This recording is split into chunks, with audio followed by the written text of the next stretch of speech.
Hi, Marian Janopoulos, Superintendent of Lake Orion Community Schools, with the March edition of Inside the Dragons. And this month, we have 4 segments that we will be sharing with you. The first one is March is Reading Month. It's an opportunity for our students at all levels to have someone, a guest reader, come into their classroom and read to them. And you'll see that in a number of our different schools. The second segment is something that we call Maker Fair, and it is a program that is actually run by our high school students, and where they come in and work with our other little ones in different kinds of opportunities for STEM programs. And this Maker Fair program is one we initiated last year. I think you'll see some really exciting things in that. And then the third segment is our Team 302, our robotics team that has done extremely well, coming in first in one competition this past year. And then finally, we'd like to congratulate 4 of our young men who are all-state wrestlers now, as well as our powerlifting team that won the state championship. Congratulations to them as well. So thank you for joining us today, and I know you'll enjoy these segments.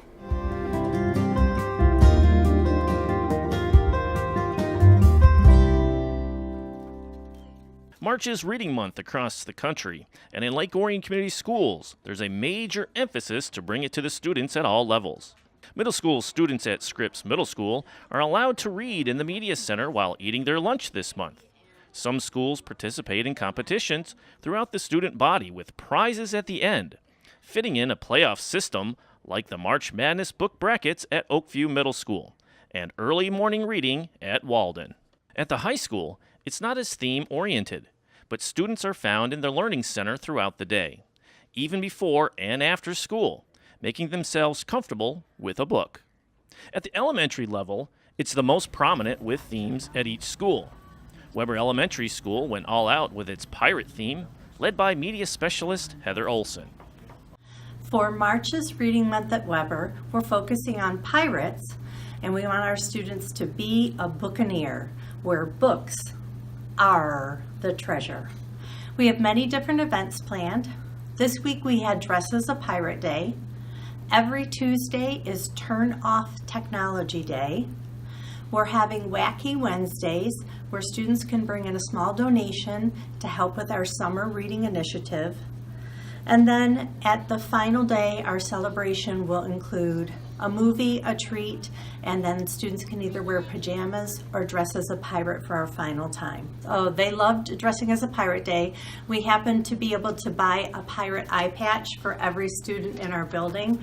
So every student had at least a pirate eye patch, and their costumes were very creative, very fun. We had tracks at our kickoff assembly. One of the challenges for students is they need to meet a reading goal. And every time they meet that goal, whether they finish it in one night or over several days, it goes into one of our treasure buckets.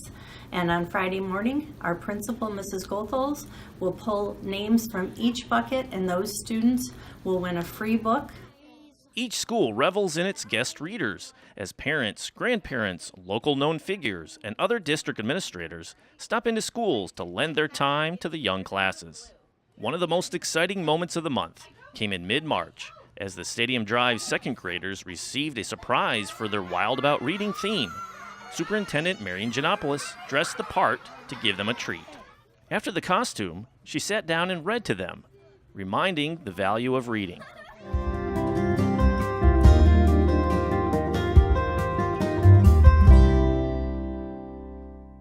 Lake Orion Community Schools is connected from top to bottom as dragons, but few events span all of the grade levels. In early March, one of those unique events was held at the Lake Orion High School. On Saturday, LOHS hosted a Maker Fair for students in grades 3 through 8. Created and planned by LOHS media specialist Melissa Middleton, the event appealed to a wide variety of ages. A Maker Faire is a time when students can come to the high school and they can create things. We had 40 different stations that the students could choose from. They couldn't possibly get through all of them in the time that they were here, but they could pick and choose which stations that they wanted to go to. Some were more art type, like we had some jewelry creation, we had watercolors, we had even knitting and looming. Some were more science-based, so we had some students who made lava lamps, who made a self-watering plant, many things like that. Then we also had some engineering type stations. So the students could make a car and race the car, and then if they didn't win, they could change the design of their car in order to make it go faster.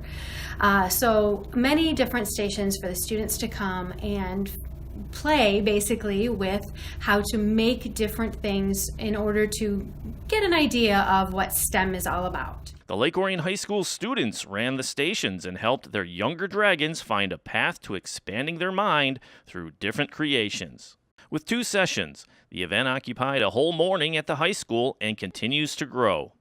What began in the LOHS Commons the first 2 years, in year 3, it expanded to the gym to give more room for the experiments and for the increase in participants.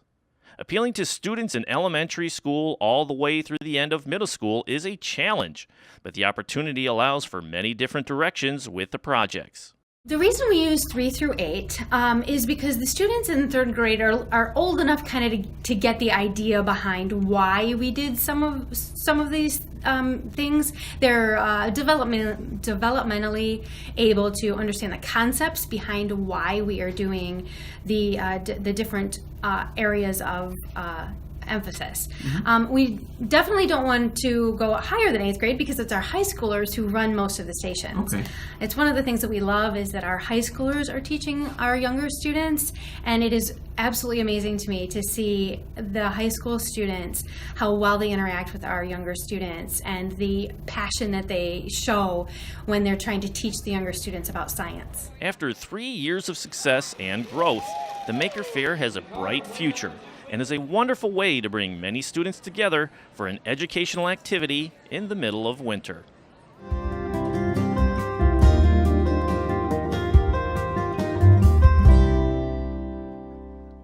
The Lake Orion High School robotics team continues to grow each year, trying to find ways to improve on its successful past.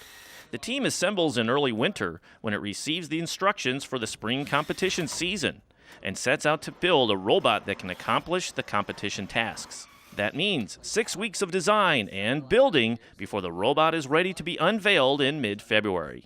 Right, so this year we wanted to go with a more competitive design. So for the past couple of years we were just building to be really good at one thing, and this year we wanted to try to be dominant in everything that we did. So when we were building this year, we were building with the idea that we need to be able to get as many ranking points, which is how you get ranked higher in qualification matches, as well as being a very competitive playoff match team.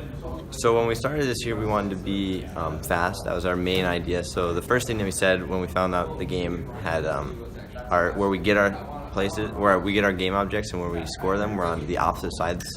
So one was on one side of the robot, the other was on the other side of the robot. So one of the things we said was the fast way to do that would be able to flip over your robot, so you didn't have to turn around as much, because turning around takes longer than flipping. So what we did was we decided that we wanted to build an arm that would be able to swing over our robot rather than an elevator, which is a popular design this year.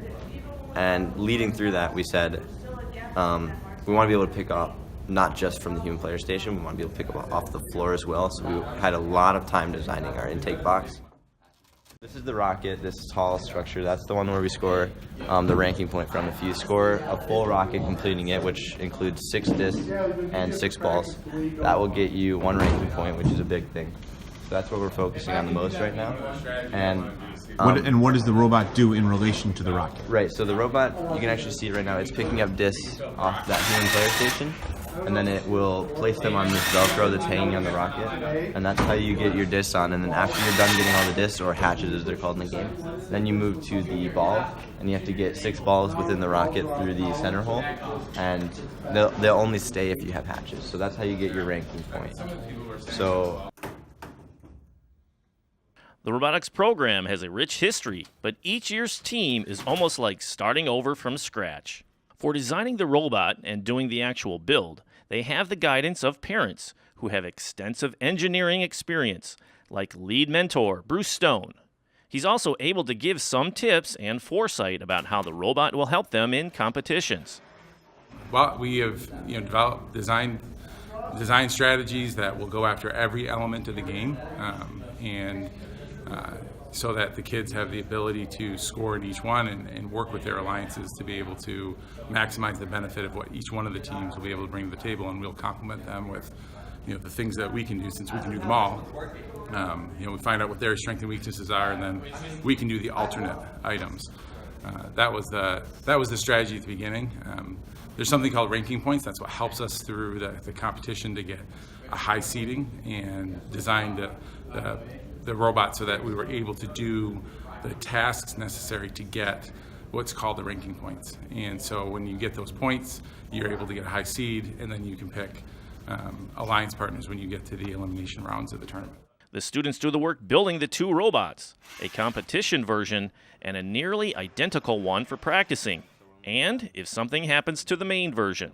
But another challenge: they need to recreate the course so the robot can be tested and go through the motions.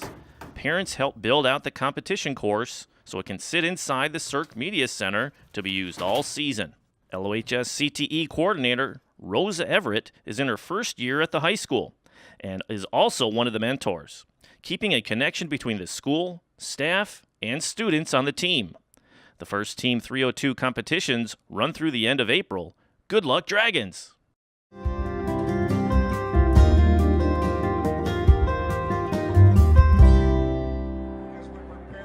Lake Orion High School has a storied history of outstanding wrestlers, with 3 individual state champions and a team championship back in 1990.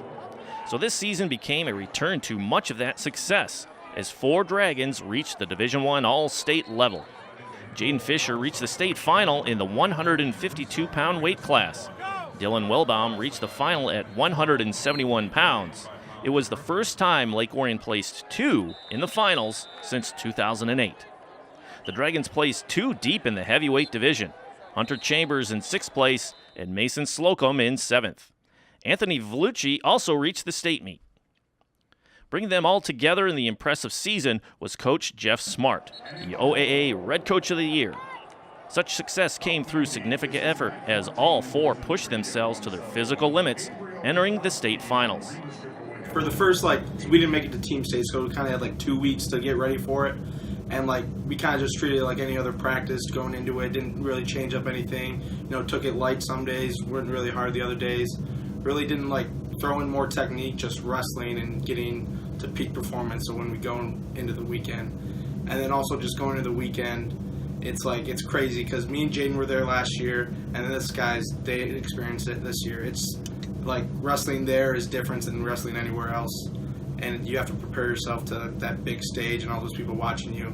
It made it a lot easier because we were just comfortable.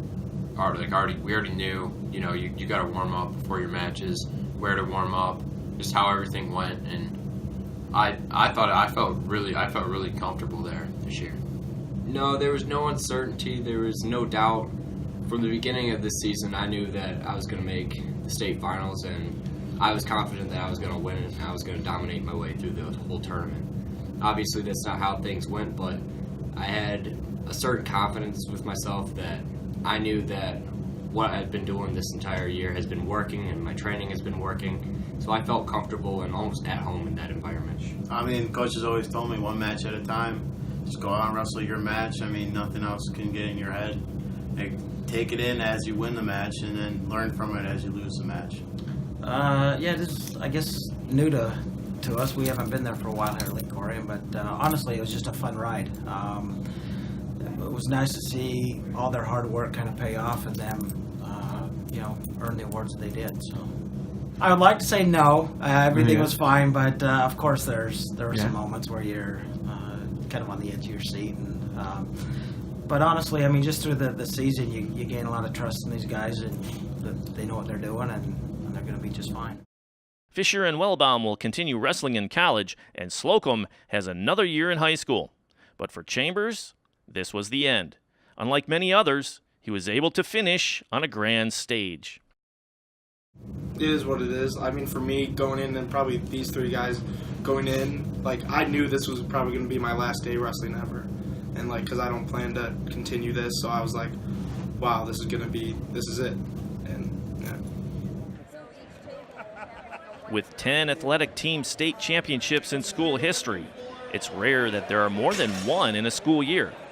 But the boys' powerlifting team joined the girls' volleyball team on the top of the mountain, winning the program's 4th state title on March 9th in Iona, Michigan.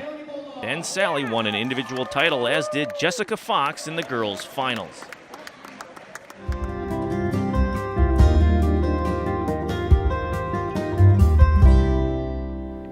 Thank you for watching the March edition of Inside the Dragons. We look forward to our springtime version, which will be next month in April.